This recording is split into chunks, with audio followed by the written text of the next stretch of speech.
Muy buenas noches, hermanos. Dios les bendiga. Ah, Me contaron que esta es la última vigilia del año, ¿verdad? Están celebrando, están bien animados. Gloria a Dios.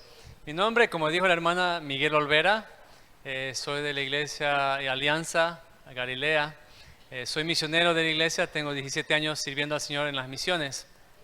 Y es una historia que algún día, si desea, puedo sentarme con usted para dar testimonio cómo el Señor me llamó de misiones y cómo fue el proceso, ¿verdad? Para servir como misionero. Entonces, para eso esa es la palabra, servir como misionero. Y me invitaron para compartir el tema de servicio esta misma noche. Y estoy animado porque el servicio yo creo que es la parte más grandiosa del cristiano. La grandeza se demuestra en la humildad y en la disposición para amar de esa manera, no esperando nada a cambio. Pero debido a lo que yo hago, a lo que yo practico, a lo que yo me dedico, voy a darle un giro en torno a lo que es hacer discípulos. La iglesia sabe lo que tiene que hacer, está en la Gran Comisión, Mateo 28, ¿verdad? 19-20. Sí, sí saben qué dice, ¿verdad? Básicamente ir y hacer discípulos. Exacto, ya y podemos recitar todos los dos versículos. Muy bien.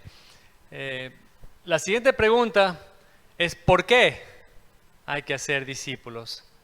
Y yo pienso que sí, acabo de mencionarlo hace un momento.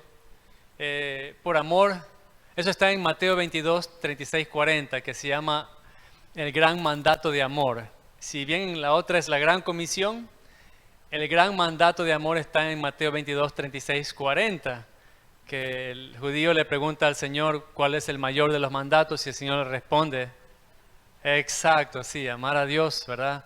Y yo le digo a los chicos, con todo tu corazón, con toda tu alma, con toda tu mente y con todas tus fuerzas también.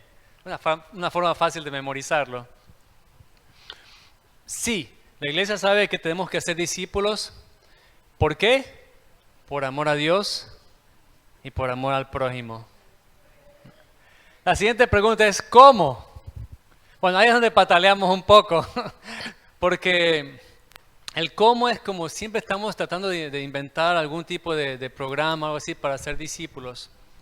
Am, am, Sin embargo, tenemos en el mismo Evangelio, en los mismos 4 relatos del Evangelio, esa forma como Jesús anduvo entre nosotros. Esa forma como Él que fue que caminó aquí en esta tierra. Esa manera como Él hizo discípulos. Está allí, está allí. No hay un manual, no hay nada escrito así que dé instrucciones cómo hacer eso, pero si analizamos su estilo de vida y lo tomamos como modelo, vamos a descubrir cosas muy hermosas. Bien, voy a estar hablando de eso en un momento porque el ministerio con el que yo sirvo, bueno, soy de la iglesia Galilea, soy un misionero movilizado por una organización movilizadora que se llama Equipos Internacionales, cuya oficina en América Latina está en Costa Rica. El ministerio con el que sirvo aquí en Guayaquil, o donde el Señor me lleve, se llama, en inglés se dice Son Life, que quiere decir la vida del Hijo o el Hijo de vida. ¿Ya? No le hemos cambiado el nombre a español porque el nombre en inglés llama la atención, la gente quiere saber qué es Son Life. Se lo traduzco, Hijo de vida.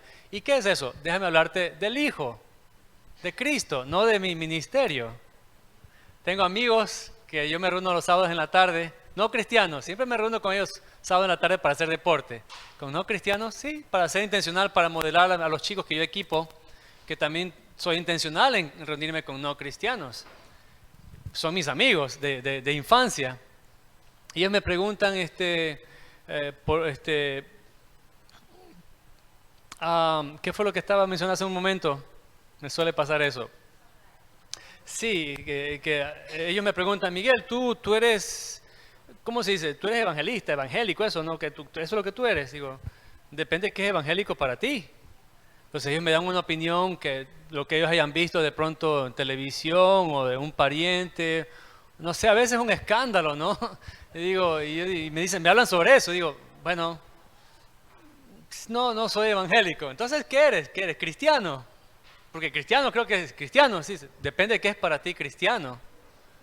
Bueno, entonces sí, pues suelen llegar a mi casa, me tocan para repartirme unos folletos y hablarme de alguna religión o simplemente que si tú das tanto dinero, pues eres sanado y cosas así. Digo, wow, ese concepto tienen ellos, mis amigos de infancia no cristianos del cristianismo. Digo, pues no, no soy cristiano. Entonces, ¿qué eres? Buena pregunta. Uno se impacientaría un poco. ¿Qué eres? Pues soy un discípulo de Cristo, es lo que mejor me describe. Discípulo de Cristo. ¿Y cómo es eso? Déjame hablarte de Cristo. Y eso es. Eso es. En el mundo musulmán, uno va a un país de esos así peligrosos, donde uno no puede abiertamente decir, ni profesar mucho menos que es cristiano. Pero si le preguntan a uno y dice, yo soy cristiano, ya hay un distanciamiento, ya te empiezan a observar, ya no eres bienvenido, tal vez pones tu vida en peligro. Pero si te preguntan, ¿cuál es tu fe, amigo? Y uno responde, yo soy un discípulo de Isa, en árabe es Jesús. Oh, Isa, oh, qué bueno, a ver, Isa, qué bueno, hablemos de Isa. ¿Cuándo vienes a mi casa y te reúno para que coma una comida en mi casa con mi familia todo el día y conversamos de Isa? O sea que está bien hablar de Jesús en casa de un musulmán, pero decir que eres cristiano, entonces ¿para qué decimos cristiano? ¿Por qué no hablamos de Cristo? ¿Me explico? Es porque el mundo musulmán tiene la idea de que el mundo cristiano es todo lo que ellos ven del capitalismo occidental, el imperialismo, la venta de armamentos, toda esa corrupción, las cruzadas y todo eso. Ellos piensan que eso es cristianismo. Porque mayormente eso es lo que les hemos reflejado. ¡Wow! ¿Nosotros qué pensamos de los musulmanes? Todos son terroristas, ¿verdad? Porque eso es lo que estamos escuchando. Qué interesante. Entonces, hablemos de Cristo. ¿Por qué nos preocupamos de que los cristianos somos también divertidos? Ven para que veas y cantamos y nos divertimos, salimos a comer, ¿verdad? Y somos divertidos. Eso es secundario. Si invitamos a nuestros amigos que vengan y vean, para que vengan y vean ¿qué? ¿Que somos divertidos también? No. Para que vengan y vean ¿qué? Cristo reflejado en nosotros. Entonces, si digo que soy un discípulo de Cristo, ya sé de lo que tengo que hablar cuando mis amigos me pregunten. Del Señor. ¿Ya? Los discípulos de Cristo tienen ese enfoque. Van a dar esa prioridad. Muchos de los chicos que están aquí de la iglesia, no sé muchos, pero sí sé de algunos bien clave, ¿verdad? Que han ido a equiparse con este año en algunos entrenamientos intensivos que le hemos dado sobre la vida de Cristo. Y no solamente Cristo, o sea, históricamente y de conocimiento, sino qué hacemos al respecto. O cómo fue que Él modeló esto del proceso de hacer discípulos. De ahí les decimos a los chicos, vayan y háganlo. Yo voy a estar escribiéndolo a ustedes por Facebook para animarlos, no para pedirles cuenta ni estar controlando, sino para animarlos. ¿Cómo les va con esa persona que ustedes dijeron que le iban a enseñar ese material? Bueno, es que mira, que tiene ocupado la universidad, el trabajo, la iglesia, la familia, todo se acumula. Pero tú eres un líder. Sí, yo soy un líder. No puedes darte el lujo de no compartir Cristo. Entonces nada más es para animarlos, no para retarlos ni llamar la atención, ¿verdad? Pero es una gran necesidad. Si nosotros hablamos de Cristo, mitad de mi familia es católica, muchos de mis amigos son católicos, pero cuando yo les hablo de Cristo, los tengo cautivados, haciendo preguntas. Les encanta el tema. Ven, pero vamos a hablar del servicio. Oremos antes de continuar. Padre amado, bendito es tu nombre, Señor. Te damos la gloria, Padre, porque eres digno, Señor. Señor, dirígenos, Espíritu Santo, dirígeme, instrúyeme, muéstrame la manera en que voy a compartir este mensaje sobre el servicio. Y oramos también para que todos estemos receptivos a lo que tú tengas que decir. En nombre de Jesús oramos. Amén. Bien, el servicio. Bueno, una palabra o un mensaje que hemos escuchado bastante, o tal vez algunos pocos, pero yo quiero comenzar con lo que dice la Real Academia Española sobre qué es servir, ¿no? Y encontré como 14 definiciones de qué es servir.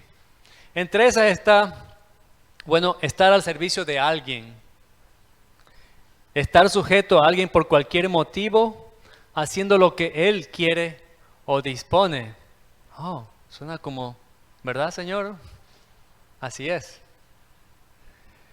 Valer o ser de utilidad, como la persona del joven que me trajo las sillas acá y no tuve que rogarle nada, sino que estuvo dispuesto a hacerlo. Otra definición dice, dar culto o adoración a Dios, o emplearse en los ministerios de su gloria y veneración. Wow. Otra definición que la Real Academia Española dice es servir, obsequiar a alguien o hacer algo en su favor, beneficio o utilidad, queriendo decir sin esperar nada a cambio. Bien interesante que la Real Academia Española la tiene bien clara, ¿verdad? Suena como el Evangelio. No, pero esa es la palabra servir. Bueno, además de servir para ser útiles, porque queremos ser útiles, hay algunas otras razones para que probablemente también sean las razones por las cuales servimos. Y yo he caído en esos errores también, pero yo muchas veces pensando que servía para que la gente me vea, o porque debe haber algo para mí al hacerlo, esperando algo a cambio, ¿no? O porque siento que estoy en deuda con alguien o con Dios, ¿no? Y siento ese compromiso de servir. Bueno, pueden haber algunas otras razones más, que estamos aquí sirviendo y no necesariamente sea la correcta disposición del corazón a la actitud de servir. Ahora, antes de continuar, no estamos aquí como diciendo, ¿sabe qué? El pastor me dijo, en mi iglesia nadie quiere servir. No es por esa razón que estamos hablando de servir. Como les dije, quiero darle un ángulo un poco diferente en cuanto a ser discípulos y el proceso de hacer discípulos, que toma justamente ese corazón dispuesto a servir a Dios y a los demás. Bien. Pero una vez que siento, bueno, lo que sucede cuando tenemos esas actitudes, tal vez, o ese pensamiento que yo sirvo para que alguien me vea, etcétera, cuando siento que nadie me observa, cuando estoy sirviendo, ¿verdad? O percibo que no recibo nada a cambio por hacerlo, o que entiendo que Dios no quiere sacrificio, sino obediencia, porque ya vi eso en el Antiguo Testamento, entonces mis deseos de servir van menguando. Y no debe ser así, ¿no? ¿Por qué entonces debemos servir? Claro, ¿por qué entonces? Si no hay nada para mí ahí, ¿verdad? Si no la gente me está viendo para darme alabanza de lo que estoy haciendo, entonces, ¿cuál es la idea de servir? ¿Por qué debo hacerlo? Y hace un momento lo mencioné en el gran mandato de amor. ¿Qué decía el gran mandato de amor? Sí, amar a Dios y amar al prójimo. Está en Mateo 22, 36, 40. La siguiente pregunta que tengo es, si ya entiendo que debo hacerlo por amor, ¿cómo es el orden de servicio? ¿A quién debo servir primero? ¿Cuáles serían mis prioridades? ¿Y quién sería la primera persona a quien vamos a servir? Es así, a Dios. El servicio a Dios. Vamos a hablar de eso un momentito cuando empiece a hacer esta ilustración. Sí, Deuteronomio 6:13 dice, a Jehová tu Dios temerás. Y a Él solo, a Él solo. Todo lo que está aquí va a desaparecer, menos una cosa, ¿verdad? Eternamente conocerlo a Él. ¿Qué es la vida eterna? Empieza aquí. ¿Sí? Y esta es la vida eterna, dice Jesús, que te conozcan a ti, el único Dios verdadero, y a Jesucristo, a quien tú enviaste. Juan 17:3. ¿Esa es la vida eterna? ¿Cómo? El gran premio, la corona, la banda, todo que esperamos ese gran premio. ¿Quién es entonces? Sí, es el Señor, es Cristo. Yo pensé que iba a ser otra cosa más divertida. Eso es porque no conoces a Cristo o no conoces a Dios. Si tú conocieras a Dios, estarías diciendo: ¡wow! Me saqué la lotería. No, en serio, ese es mi premio. Es increíble premio. Lo más grande que pueda haber. Dios, es mi premio. Pero eso empieza desde aquí a la eternidad. Suena como gladiador, ¿no? Sí, los que vieron la película, esa parte de los jóvenes, no sé, los adultos también, ¿no? Josué 24:15 dice: y si mal os parece servir a Jehová, escogeos hoy a quién sirváis. Si a los dioses a quienes sirvieron vuestros padres cuando estuvieron al otro lado del río, o a los dioses de los amorreos en cuya tierra habitáis. Pero yo y mi casa, amén, amén. Servid a Jehová con alegría, venid ante su presencia con regocijo. Venid ante su presencia. Lo que hacemos mayormente aquí en la iglesia, los sábados, los domingos, el culto, ¿verdad? Es como un lugar donde nosotros nos reunimos nos congregamos para adorar a Dios. Pero también es un perfecto lugar para equiparnos. ¿Equiparnos en qué? Tenemos un tiempo de alabanza para después ir a la casa, 24/7, estar atentos de entrar en la presencia de Él. Y no depender de un culto para entrar en la presencia del Señor. Esto es solamente la explicación de lo que tenemos que hacer durante la semana. De aquí termina esto, el pastor dice: ok, los envío, vayan y practiquen, entren en la presencia del Señor todas las mañanas bien temprano y disfruten ese tiempo a solas con Dios. Esa es la idea. Entonces la primera persona que vamos a servir es al Padre. Y en Cristo vemos en su estilo de vida cómo Él anduvo totalmente dependiente del Padre. Él no decía nada que el Padre no le mandaba decir. En Juan 5. Él no hacía nada que el Padre no le mandase a hacer. Él predicaba, terminó y la gente dice: pero Señor, mira, llegaron 5,000 más, predica un poco más. Yo no voy a predicar más de lo que el Padre me mandó a predicar. Y no lo hacía. No, es una ficción, ¿verdad? Gracias. Pero es que eso era como era Jesús. ¿Se acuerdan cuando sanó a la suegra de Pedro?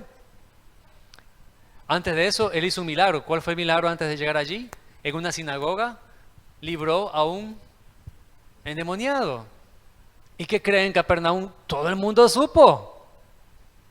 Eso es algo que no puede pasar desapercibido. No solo la gente de la sinagoga, sino todo el pueblo, toda la ciudad de Capernaum. Más adelante, en ese día, Él va y sana a la suegra de Pedro. ¿Y qué creen? Empezó toda la gente a llevar a casa de Pedro a todos los enfermos, poseídos, ¿verdad? Y el Señor pasó toda la noche sanando, tratando con cada uno. Al día siguiente, Jesús temprano en la mañana, cuando era aún oscuro, está en la presencia del Padre para recibir instrucciones. Se levanta Pedro y mira por la ventana y dice: ¡wow! Hay más gente que la noche anterior. Porque las noticias se esparcieron rápido. ¿Sí se acuerdan la historia, no? Bueno, hay parte de lo que estoy diciendo no está en las Escrituras, pero yo estoy entrando en conjetura, ¿verdad? Aumentando un poquito, no está demasiado, pero pueden entender que en ese momento la prioridad de Cristo era estar con el Padre para recibir instrucciones. Y Pedro para entonces sabía lo que Jesús, los hábitos del Señor. Dijo: yo sé dónde está Él. Lo buscaron en la casa, no está. Pero yo creo que sé dónde está, en un lugar oscuro, apartado con el Señor. Va y lo busca y lo encuentra. Dice: Señor, Señor, te buscan. Se saca los lentes, mira para atrás, dice: ok, Pedro, recoge tus cosas, vamos al siguiente pueblo. Y Pedro dice: ¿cómo? Pero es que mira, es que hay tanta gente que ha venido y para que los sanes y hacemos una campaña más grande que la de ayer de noche. Y Jesús lo mira otra vez y dice, "Oh, Pedro, vamos al siguiente pueblo". ¿Me explico? Las instrucciones del Padre no era seguir a Pedro. Las instrucciones del Padre era, claro, seguir las instrucciones de Él y llevar a Pedro al siguiente pueblo. Bueno, ahí los que han tomado ese curso, chicos, ustedes se acuerdan qué pasa después de la siguiente expedición de pesca, ¿verdad? Y Pedro fue a hacer su propia campaña de pesca y Jesús se fue a Genezaret al mercado de peces, ¿verdad? Muy bien. Entonces, vamos a servir, la primera persona de nuestra prioridad, servir es a quién? Al Señor. Y aquí en la iglesia, en las 2 horas que vienen para un culto el domingo, por la 1:30 o 2 horas del culto, sin solamente un inicio de lo que es servir al Señor durante la semana. Sí, entrar en la intimidad con Él, rendirle adoración, quedarse uno asombrado de Él. Eso es servirlo a Él. Adorarlo, amén. Entonces, vemos en la vida de Jesús las siguientes prioridades. Su Padre, luego de eso vemos su familia, hasta el final. Se ocupa de ella. De ahí vienen sus discípulos más íntimos. La siguiente prioridad, el resto de discípulos. La siguiente prioridad, las masas, la muchedumbre.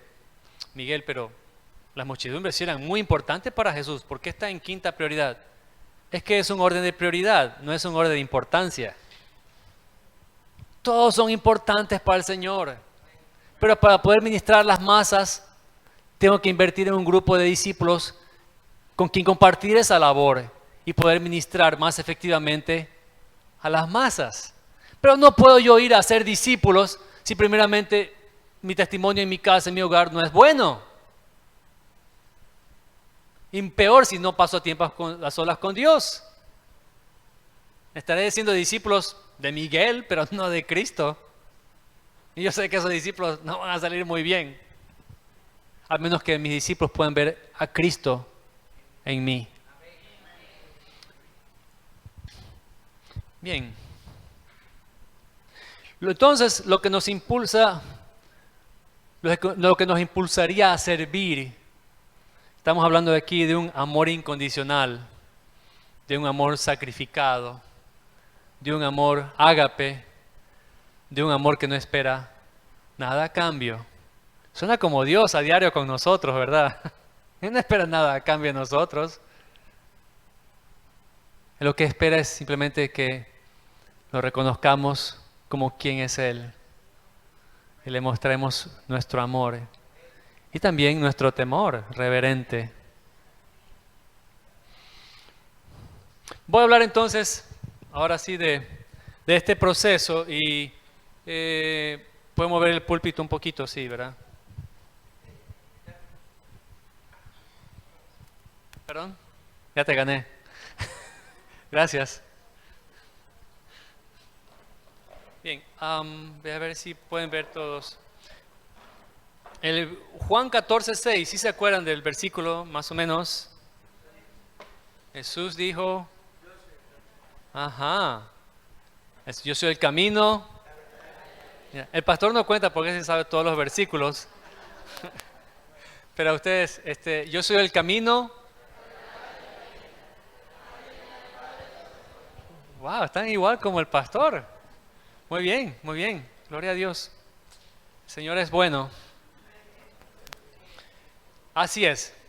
Lo que voy a explicar aquí es el proceso que vemos en la vida de Jesús, partiendo de lo que es la armonía de los evangelios, tomando los sinópticos, y tomando Juan también y poniéndolo en un orden cronológico. Bueno, al menos los expertos han hecho un intento de poner la vida de Jesús, de acuerdo a los 4 evangelios, en una historia complementada, en una sola historia. La Casa Bautista tiene su propia versión de una armonía, por eso puedo hablar de la armonía del evangelio aquí en la iglesia tranquilamente. Y la Alianza, el Seminario de la Alianza usa otra versión, que ellos la tienen ahí en la biblioteca. Y yo tengo dos versiones más que comparo esas versiones, ¿verdad? Porque algunos expertos tal vez no le dan el mismo peso o valor a una armonía. Pero están buenas, son buenas las armonías en poner todos los eventos en orden cronológico, tratar al menos, ¿verdad? Lo más importante de ese ejercicio es que cuando uno empieza a estudiar el Evangelio de esa manera, uno puede ver un proceso, puede ver una intencionalidad de parte de Jesús en realizar ciertas cosas antes de lanzarse a hacer algo mayor. Vemos que Él tiene que poner un fundamento antes de la expansión del ministerio. Él tiene que hacer pasar a los discípulos por un tiempo de formación antes de llamarlos para formarlos como líderes. Es lindo porque eso es toda obra natural en el mundo, como Dios lo creó, toma un proceso, que quiere decir que toma tiempo. Entonces, cuando vemos el Evangelio en esa modalidad de armonía, es interesantísimo que Jesús pasó aproximadamente el primer año y medio, donde hizo solamente 2 milagros. ¿En serio? ¿Sí? Sanó al hijo, convirtió el agua en vino y sanó al hijo del oficial del rey. 2 milagros. Entonces, en año y medio aproximadamente, sí. ¿Y qué estaba haciendo Jesús entonces, además de esos 2 milagros? Él estaba poniendo la base, el fundamento. ¿En qué manera? En aquellos primeros seguidores, enseñarles qué cosa, el gran mandato de amor, amar a Dios y amar al prójimo. Pero Él tenía que modelárselos. No solamente se trata de enseñarlo, más que nada se trata de 24/7 modelar ese estilo de vida como ejemplo. Entonces sí, pasa y invierte allí. Luego Él pasa a una fase en que empieza a llamarlos para lo acompañen a ser pescadores de hombres. En aproximadamente 6 a 9 meses hace unas 6 expediciones de pesca. Luego, terminando casi el segundo año, aproximadamente, escoge a 12 discípulos para equiparlos intensamente en liderazgo por un año entero. ¡Qué interesante! ¿Verdad? Que el Señor mismo veamos en la armonía de los evangelios ese proceso. Entonces yo voy a explicar ese proceso que acabo de hablar, pero en una manera más de cómo hacerla más práctica, cómo hacerla más útil para mi ministerio. Sí, ¿cómo hacer esto con una persona que yo quiera invertir en mi vida? Entonces voy a explicar el proceso cuando es a alguien que quiero alcanzar primeramente. Jesús es el camino, la verdad y la vida. Muy bien, ¿qué significa entonces que Jesús es el camino? ¿El camino para quién? Para los no creyentes. Más adelante, ya mucho tiempo después, ¿verdad? Que a los discípulos de Jesús los llaman los del camino, ¿verdad? Los cristianos también, ¿verdad? Pero Jesús está en una campaña de alcanzar y a esa altura, ¿no? En el tercer año, los discípulos ya entendían que ellos estaban en un estilo de vida, en una forma de andar. Pero él recordándoles a ellos que si me has visto a mí, has visto al Padre. ¿Cómo que me preguntas, muéstranos al Padre? Esas cosas son muy básicas para entonces. Pero el Señor se refiere, yo soy el camino para aquellos que no están en el camino, ¿no? ¿Verdad? Hay una separación del hombre con Dios. Y lo que acerca al hombre a Dios, ¿qué es? Ese camino en forma de cruz. Exacto. El desafío para ellos es, vengan y vean. Y aquí viene Jesús después de estar por el desierto, 40 días y 40 noches, y Juan lo ve otra vez ahí cerca y dice, he aquí el Cordero de Dios que quita el pecado del mundo. Y al siguiente día lo ve otra vez ahí y le dice, he aquí el Cordero de Dios. Pero esta vez estaban 2 de sus discípulos. Uno es Andrés, primer capítulo de Juan, ¿verdad? Y el otro, el autor del mismo evangelio, Juan. Y ellos escuchan a Juan decir, ¿el Cordero de Dios? Seguro. Entonces van atrás de él. El Señor se vira y dice, ¿qué quieren? ¿Por qué me siguen? Ellos quieren preguntar, ¿eres tú el Mesías, el Cordero de Dios? ¿Qué preguntan en vez? Ah, sí, ¿verdad? En vez de preguntar lo que querían preguntar. Y el Señor, ¿qué les responde? Vengan y vean. Vengan y vean. Y pasa con ellos toda la noche, toda la tarde, la noche, hasta la madrugada posiblemente. Jesús hablando de su identidad de acuerdo a las Escrituras. Al día siguiente Andrés está convencido y busca a Pedro. Pedro, hemos encontrado ¿a quién? Ajá. Entonces Andrés y Juan empiezan en la primera silla.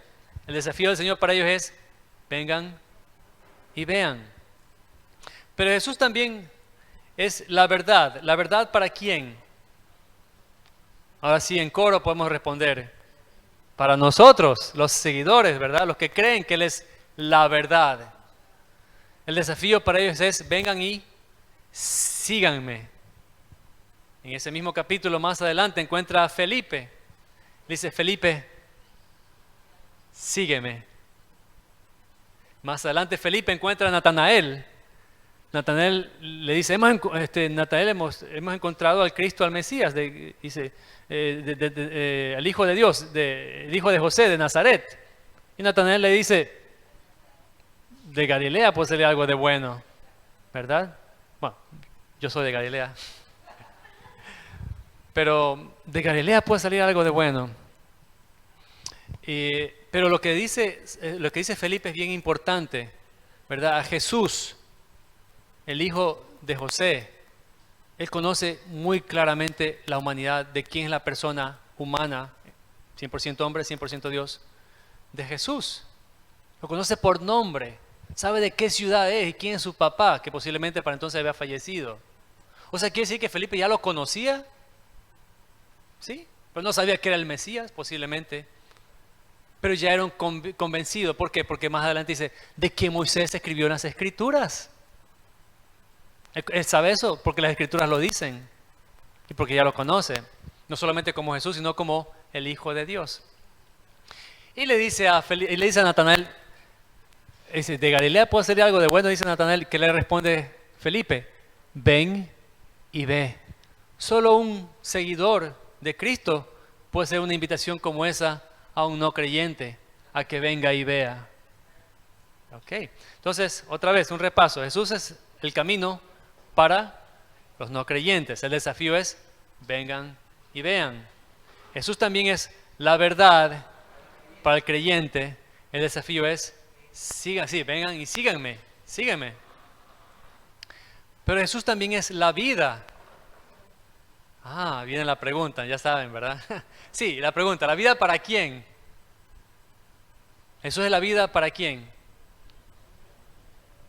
Para aquellos de nosotros que estamos dispuestos, preparados y listos a morir a mí mismo, para que sea Cristo el que viva, para que yo mengüe y así el Espíritu vivifique, para que Miguel se mengüe, para que Cristo incremente. Pero ha pasado un proceso primero para llegar a esta tercera silla. ¿Me explico? Jesús es la vida para aquellos que en madurez cristiana están listos a entender y empezar a caminar de esa manera. No se puede pedir eso a una persona recién conversa. Las personas recién conversas son como un bebé. ¿No es así? ¿No les llamamos nacido de nuevo? ¿Bebés espirituales? Ok. ¿Qué se hace con un bebé? ¿Qué hacemos nosotros? Bueno, los que tienen experiencia, a ver. ¿A un bebé qué? Cuidarlo. ¿Qué más? Alimentarlo con un buen filete y todo eso así. No, ¿verdad? Con leche. ¿Qué más se hace con un bebé? Se limpia la primera vez debe ser, ¿no? Se limpia la popó. Entonces un recién converso hay que alimentarlo, ¿verdad? Todo ese bagaje de experiencias que ha tenido antes de Cristo, él por sí solo no puede alimentarse, él por sí solo no puede limpiarse, a menos que haya alguien que esté dispuesto a cuidar de esa persona. ¿Y quiénes van a hacer ese favor de hacer algo así? No es favor, pero viene con la palabra servicio. Tercera silla. Porque yo no tengo nada a cambio que recibir. Yo no estoy esperando ninguna recompensa. Lo hago por amor a Dios y amor exacto. Amor ágape es lo que nos va a impulsar. Porque, ¿cómo son los bebés cuando no les dan algo? ¡Ah! Y reclaman y se ponen más así. Y uno les da cariño, les da amor, les da comida, todo. Y les dicen, ¡ah! ¡Qué agradecido!, ¿verdad?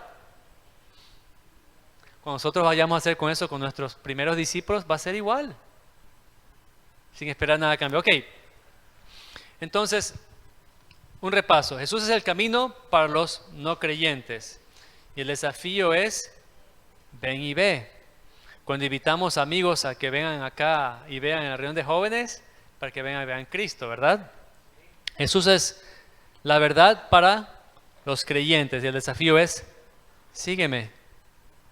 Pero Jesús también es la vida para aquellos que están listos a tomar ese gran paso a morir a sí mismo.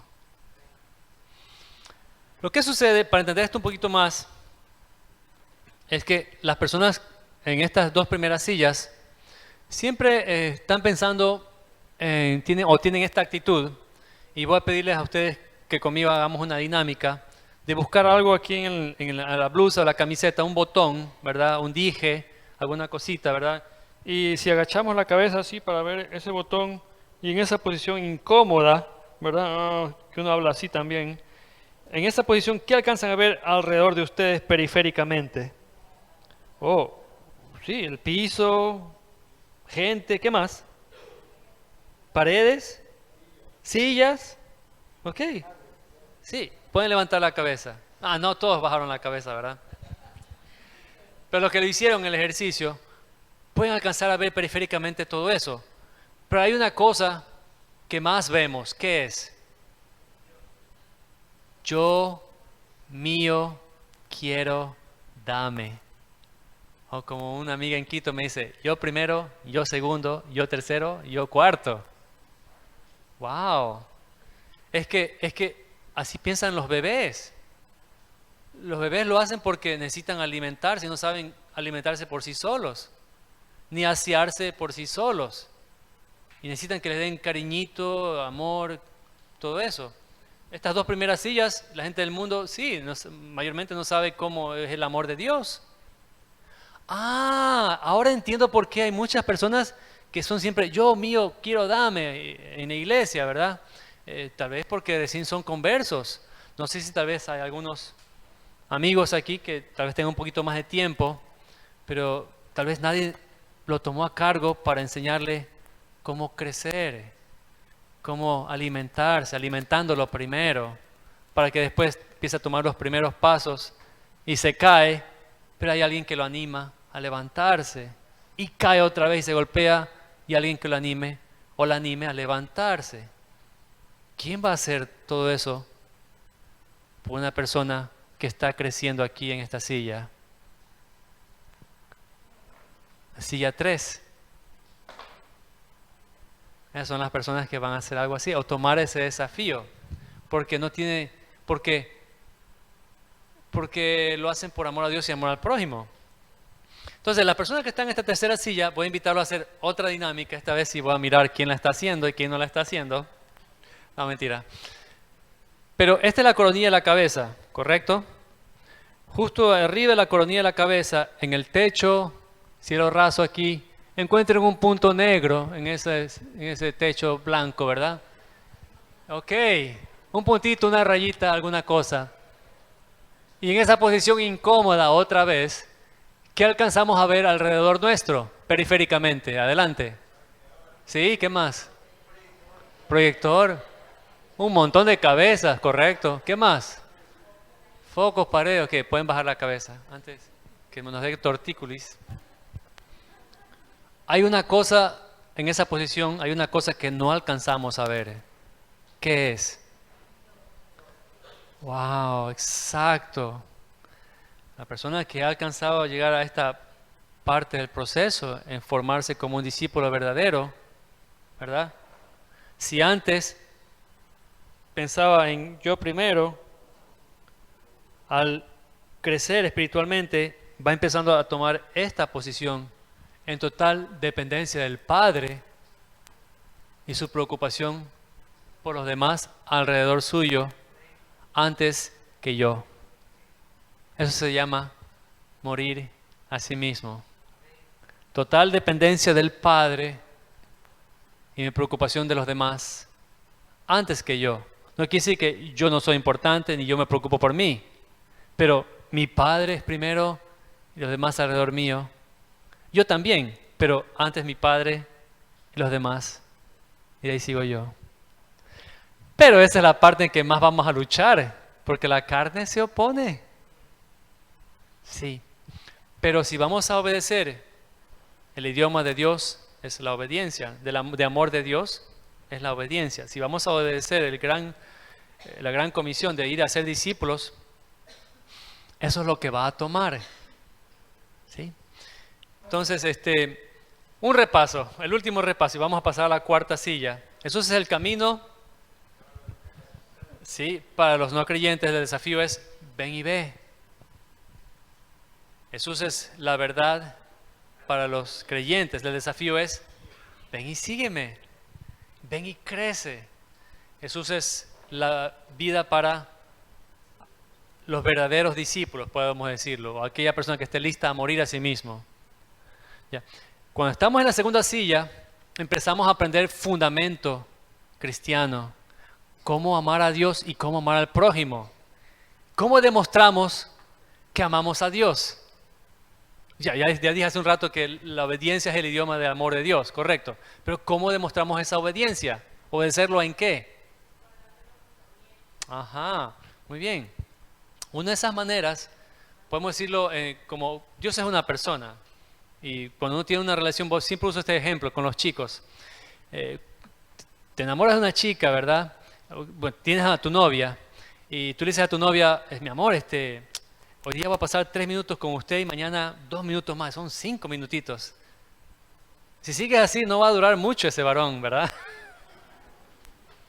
Pero eso es lo que hacemos con Dios. En nuestro tiempo de oración, es ralito, nuestro tiempo a solas con Él. No, más bien yo quisiera estar con ella, ¿cuánto? Todo el día si es posible. Pero Dios también como persona le encantaría lo mismo. Podemos pasar todo el día con Él, si es posible. Entonces, esa es una manera de demostrar. Uno le dice a la chica, te amo mi amor, demuéstramelo. ¿Verdad? Es la palabra clave, demuéstramelo. Uno se lo demuestra pasando tiempo con ella, la relación creciendo, la verdad, lindo.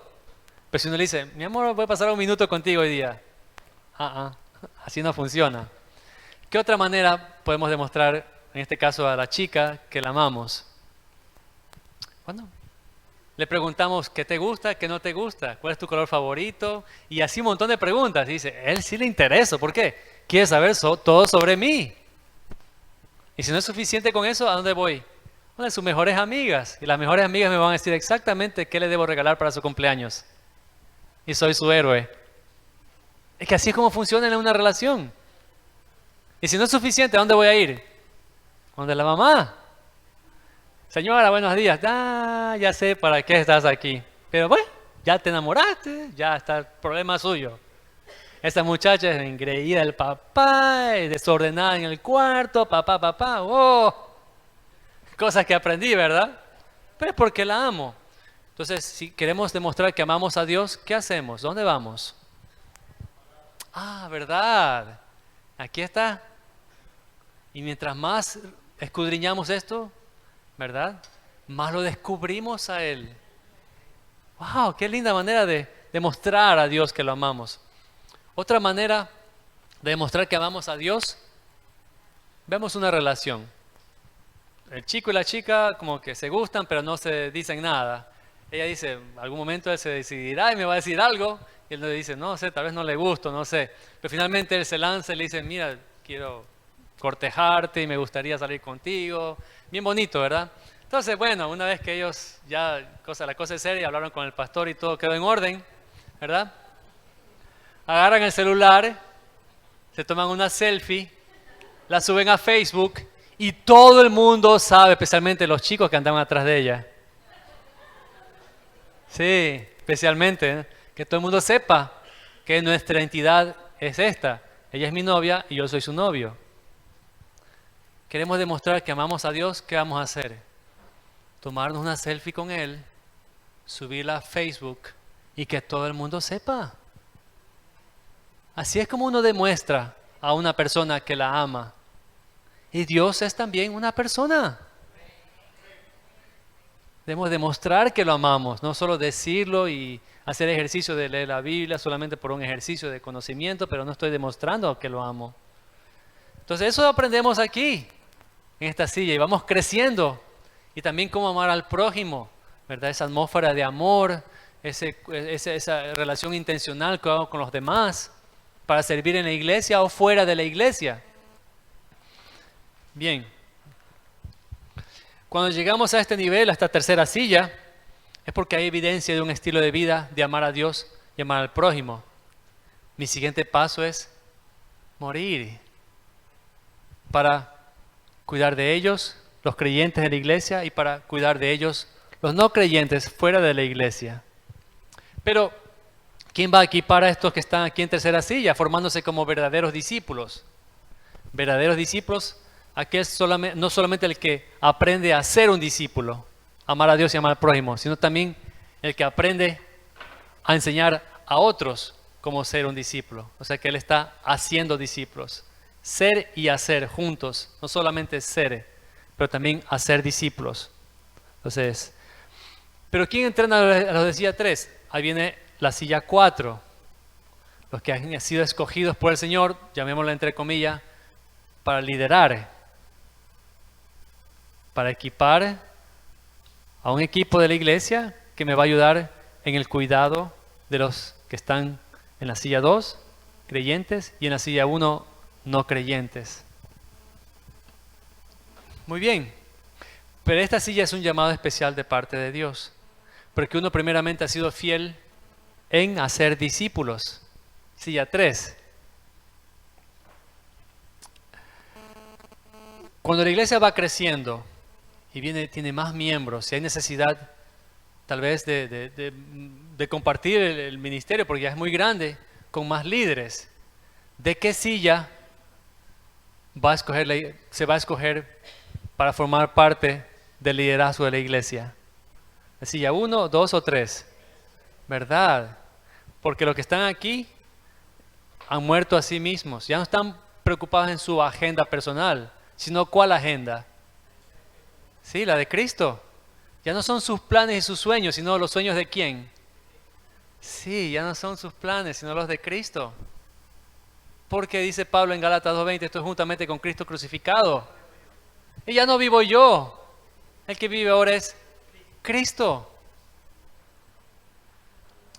Bien, entonces, cuando llegan a ocupar otras personas más en la silla de liderazgo, y aquí hay un grupo de discípulos, digamos que unos 20 discípulos, pero solo necesitamos 2 líderes, ¿cómo van a reaccionar los otros 18? ¿Qué van a decir? Si estuvieran en silla 2, yo sé lo que van a decir. ¿Y por qué no escogieron a ellos si son más nuevos que yo? ¿Y por qué no me escogieron a mí que tengo más experiencia y conocimiento y mi preparación? ¿Y por qué siempre lo...? ¿Sí? Lo que estamos aquí en esta tercera silla vamos a decir, ¿en serio? ¿A ellos dos? ¡Oh! Hay que hacer una celebración. Vamos a hacer una fiesta. ¿Por qué? Porque ese es Cristo el que está hablando de esa manera. Y yo voy a seguir haciendo discípulos como el Señor me mandó que haga, porque yo estoy simplemente buscando agradar a ¿quién? A Dios, y no agradar a los demás. ¿Sí? Entonces tenemos una silla, ¿verdad? Una iglesia con un liderazgo saludable de líderes que tienen bien claro que no se trata de uno, ni de su agenda, ni de sus sueños, sino de la de Cristo, que han aprendido a morir a sí mismos para que sea Cristo el que viva. Voy a terminar, me faltan 3 minutos más, ¿verdad? Más o menos. ¿Se acuerdan? Voy a hablar ahora de esta cuarta silla.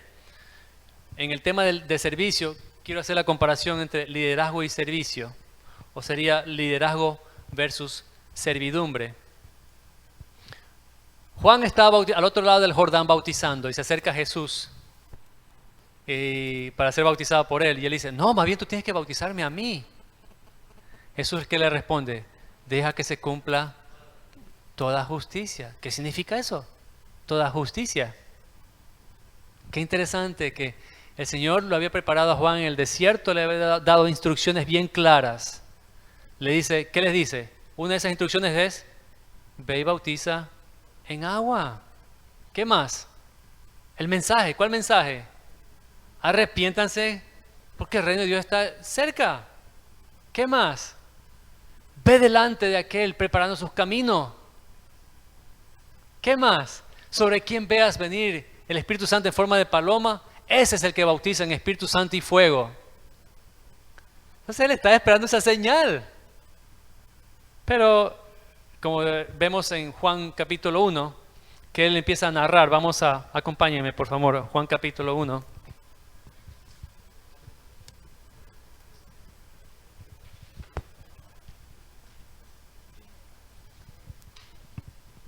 Versículo 27 en adelante, Juan 1, 27. Él está dando testimonio en el versículo 27, ¿no? Sobre quién es Jesús y sobre quién es Él. Y Él dice, este es el que viene después de mí, o sea, el Mesías, el que es antes de mí, del cual yo no soy digno de desatar la correa del calzado. Estas cosas sucedieron en Betábara, al otro lado del Jordán, donde Juan estaba bautizando. Aquí viene el orden cronológico de la armonía. Después de que Jesús es bautizado, va al desierto por 40 días y 40 noches. Al siguiente día, versículo 29, después de que Jesús regresa de estar en el desierto, vio Juan a Jesús que venía a él y dijo, he aquí el Cordero de Dios que quita el pecado del mundo. Este es aquel de quien yo dije en el versículo 27, después de mí viene un varón el cual es antes de mí porque era primero que yo. Versículo 31, pongan atención a estas primeras 5 palabras. Él dice, y yo no le conocía. ¿Cómo que no lo conocía? ¿No era su pariente? Bueno, sí, lo conocía como su pariente, pero no necesariamente lo conocía como el Mesías. O sea, él sí conocía la historia de cómo fue que Jesús nació. Se la contó su mamá tantas veces. Él también sabe cómo fue que él nació. Pero hasta entonces, históricamente, habían pasado 14 pseudo-mesías en Israel. Ya todos Roma los había aplastado. Tal vez Juan está pensando, no sé, la 15 la vencida, ¿verdad? Pero eso hace dudar a la persona, ¿verdad? Mas para que fuese manifestado a Israel, versículo 31, por esto vine yo bautizando con agua, lo que el Padre me dijo que haga. Versículo 32, también dio Juan testimonio diciendo, vi, tiempo pasado, al Espíritu Santo que descendía del cielo como paloma y permaneció sobre él, porque esa era una señal que él estaba esperando del Mesías. Versículo 33, vuelve a repetir las mismas 5 palabras, y yo no le conocía. Pero el que me envió a bautizar con agua, aquel me dijo, sobre quién veas descender el Espíritu y que permanece sobre él, ese es el que bautiza con el Espíritu Santo. Y yo le vi y he dado testimonio de que este es el Hijo de Dios. Los dos van a formar un equipo. Y así se los ve juntos, trabajando en equipo. No en el mismo grupo, porque Juan tiene que ir delante con sus discípulos. De los dos, podemos decir que los dos son líderes. Pero siempre en un equipo de líderes o en un equipo de pastores, uno tiene que ser el líder. De los dos, ¿quién es el líder en esta historia? Wow, no me van a tirar piedras ya. Pero Juan es el líder. ¿Qué? Si nosotros estamos hablando de liderazgo, de acuerdo al mundo, la gente diría, ese misionero que está al frente no sabe nada. ¿Cómo va a creer que Juan va a ser el líder? Pero si nosotros estamos hablando del liderazgo, de acuerdo al reino de los cielos, se los voy a explicar. Cuando el Señor le dice, deja que se cumpla toda justicia, Jesús le está recordando a Juan, haz lo que el Padre te mandó a hacer. Y Juan se da cuenta, reacciona y dice, es verdad. El sometimiento no es de Jesús a Juan. El sometimiento de ambos es a la voluntad del Padre. El Padre dispuso que este sea nuestro pastor aquí. Él lo tenía planificado en toda la eternidad. ¿Por qué no soy yo el pastor aquí? Porque el Señor tenía a disposición a otra persona.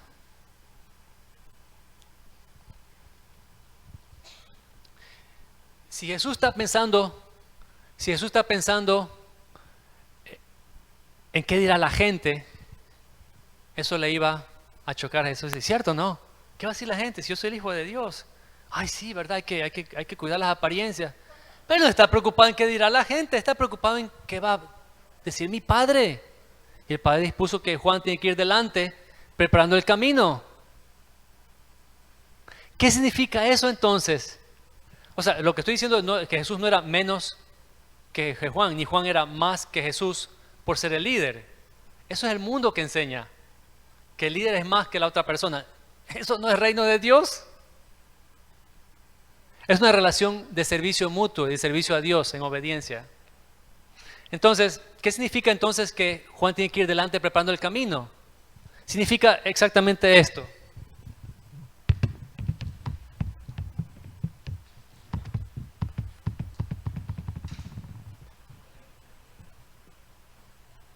Y lavar los pies. Y lavar al siguiente los pies. Y servirlo. Eso es lo que Juan está haciendo. Yendo delante del Señor. Preparando el camino. Cuando llegan a Samaria y dicen, la cosecha está lista, y los discípulos miran y dicen, no, señores, los campos están verdes. Se ríe. No, me refiero a esos campos, ¿verdad? A las personas. Nosotros estamos entrando en las labores que otros ya iniciaron. Vamos a cosechar lo que otros plantaron. ¿A quién se refiere? Juan fue allá a Samaria antes que Jesús para preparar el camino. ¿Qué está haciendo Juan como líder de Jesús, como líder de ese equipo? Juan está haciendo esto con Jesús, sirviéndole. Esa es la posición. Es exactamente lo que Jesús hace con sus discípulos más adelante y les muestra lo mismo. Y Pedro se ofende. ¿Cómo tú vas a lavarme los pies? Pedro, si tú no permites que haga esto contigo, no tienes parte en mí. Porque yo no vine para ser servido, sino para servir. Si vamos a ser discípulos, eso es lo que va a tomar. Amor ágape. Porque yo voy a estar invirtiendo en estas personas, en mi caso, jóvenes. Y los jóvenes me responden tal vez con rechazo o con ingratitud y así, ¿verdad? Se olvidan. ¿Y yo qué voy a hacer? Yo voy a seguir amándolos.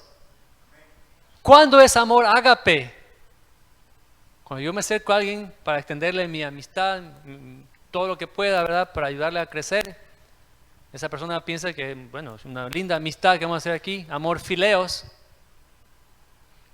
Pero cuando él me rechaza, yo decido seguir amándolo. Ahí se transforma en ágape. Cuando yo amo, soy rechazado, decido seguir amando. Es como Dios con nosotros todos los días. Y lo hace todos los días el Señor con nosotros. ¿Quiere decir que me va a costar la vida? Sí, eso te va a costar la vida. Tú menguas para que sea Cristo el que incremente. Y estos chicos pasan varios meses más tarde y dicen, Miguel, lo siento que he sido tan ingrato, pero ya entendí que es amor de Dios. ¿Cómo? Explícate. Porque yo fui ingrato con usted, lo rechacé y todo así. Y usted me siguió amando. Ahora ya entendí, amor ágape, el amor de Dios. Porque usted lo hace conmigo. No solamente porque lo dicen las Escrituras, y solo lo sabemos de conocimiento, Pero necesitamos experimentarlo con alguien que nos vaya a cuidar y ayudar a crecer. Entonces, esa es la definición que yo doy de liderazgo. No, realmente la Escritura no habla de liderazgo, la Escritura habla de servidumbre. Sí, habla de servidumbre. En alguna que otra ocasión, en ciertas versiones con la Reina Valera, habla sobre obedecer a tus pastores, ¿no? Y está bien, es buena traducción. Pero muchas otras versiones hablan sobre obedecer a tus líderes o obispos, etcétera, ¿verdad? Es lo mismo, esa persona no es más que los demás. Y las otras personas son menos que él. El reino de Dios, simplemente estamos nosotros sometidos a lo que Dios nos mandó a hacer. Y en esta posición. No en esta posición. ¿Entendí, Guicho? Si vamos a servir en la iglesia, cada persona en un proceso va a servir de forma diferente. Los que están en silla 2 recién creciendo necesitan alimentarse. Y también pueden servir haciendo cosas en la iglesia. Los que están en silla 3 van a servir en la iglesia, especialmente en el cuidado de aquellos que están creciendo y de aquellos que no conocen a Cristo. Los que están aquí van a cuidar de todos ellos en ese proceso. ¿Ya? Muy bien, yo creo que la idea del proceso para ser discípulos está clara. Si tienen más preguntas, los chicos que se han equipado con esos equipamientos, pídanles que den un seminario y vayan más en detalle. Ellos encantados lo van a hacer porque ya entendieron esto del servicio. Hermanos, muchas gracias. Oremos para terminar. Padre, gracias por la oportunidad de compartir sobre el proceso para ser discípulos, teniendo bien claro lo que es el servicio y por qué servimos, por amor a Dios y amor al prójimo, sabiendo que eso nos puede costar a nosotros incluso nuestra propia vida, para que sea Cristo el que sea reflejado. En nombre de Jesús, Señor, oramos. Amén.